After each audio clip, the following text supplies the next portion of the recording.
clearly unhelpful that you've had the former cabinet minister in charge of this make this very early, very public intervention, and clearly it suggests some sort of tensions that remain very raw just a day after a sacking. Now, as Andy Burnham assembled his new cabinet for the first time this afternoon, questions remain over the costings of his first big policy announcement.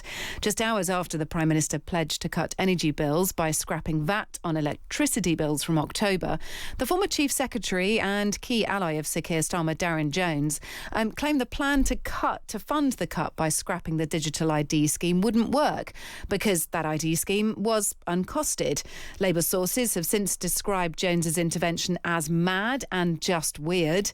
Meanwhile, Wes Streeting, Burnham's biggest surprise cabinet appointment, gave his debut speech as Defence Secretary earlier this afternoon on his biggest priorities in his new role.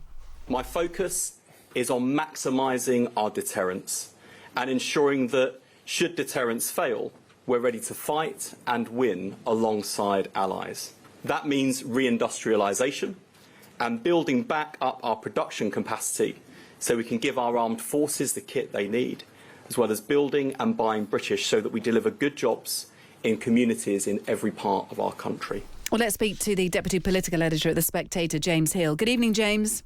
Good evening, Kate. A bit of a blip is how I would put Andy Burnham's first full day as Prime Minister down to, or how I would sum it up.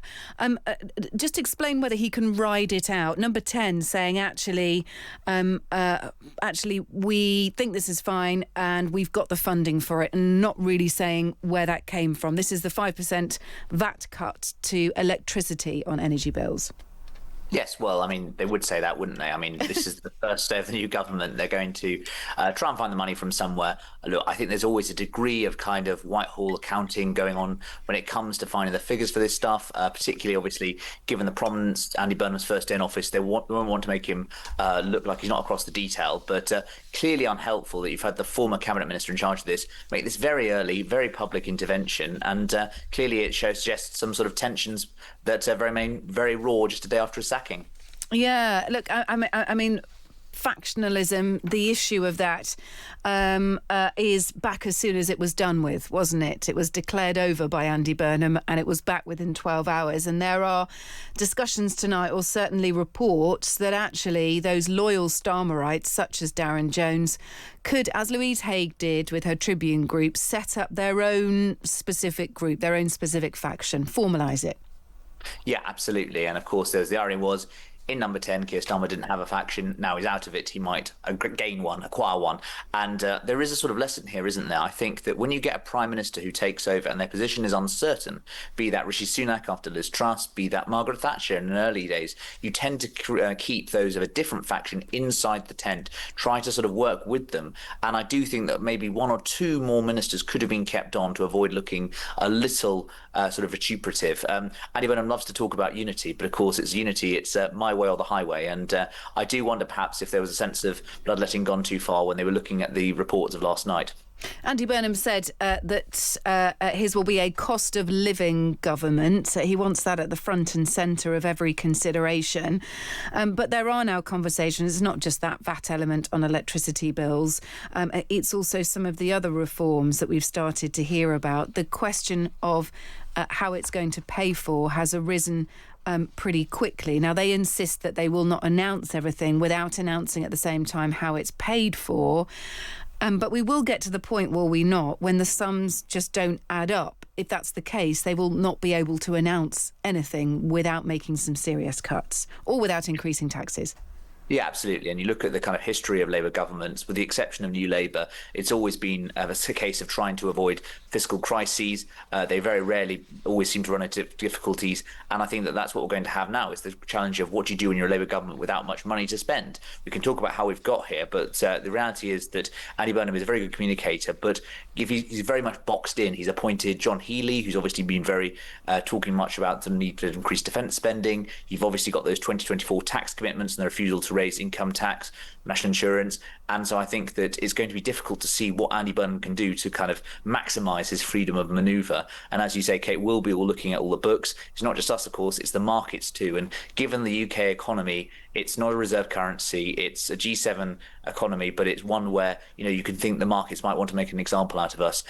Team Burnham know that very well. The Treasuries are watching on, looking at this, and they'll be trying to get all these announcements, making sure that this comes across they're fully costed. Yeah. So I think that's what we saw yesterday on the steps of Downing Street.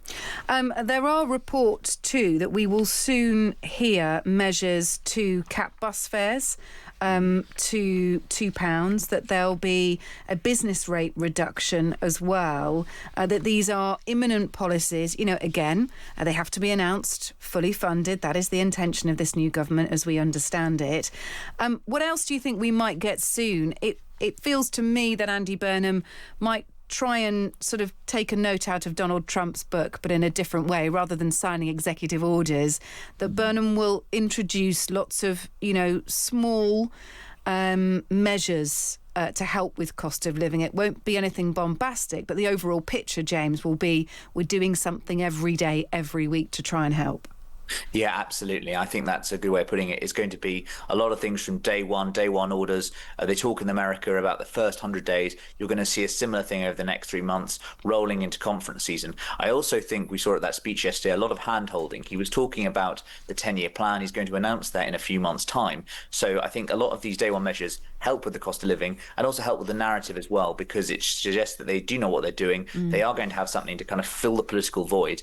And I think that comes at a time when they're trying to work out what that 10-year plan is going to be. So it's a useful way to kind of bridge that gap. What do you think we might get next, James? Do you have an understanding of what Andy Burnham might well announce in the next few days? Well, my understanding is going to be lots of cost of living measures. Some of the ones you just talked about there, having some of those tweaks on terms of the different cuts and tax, and also looking at bus policies as well. So I think there's one where Team Burnham at the moment have kept their cards fairly close to the chest, but we're going to be seeing more of the kind of things we've seen over the past few days. And also, of course, crucially, finishing the ministerial reshuffle as well, which is still ongoing after the late display of appointments last night. And we heard from John Heale today. He said he's burning with a passion for the Treasury. It's maybe not the words I would use, James. But I love his enthusiasm. I mean, I don't put John Heale in the enthusiasm box very often either.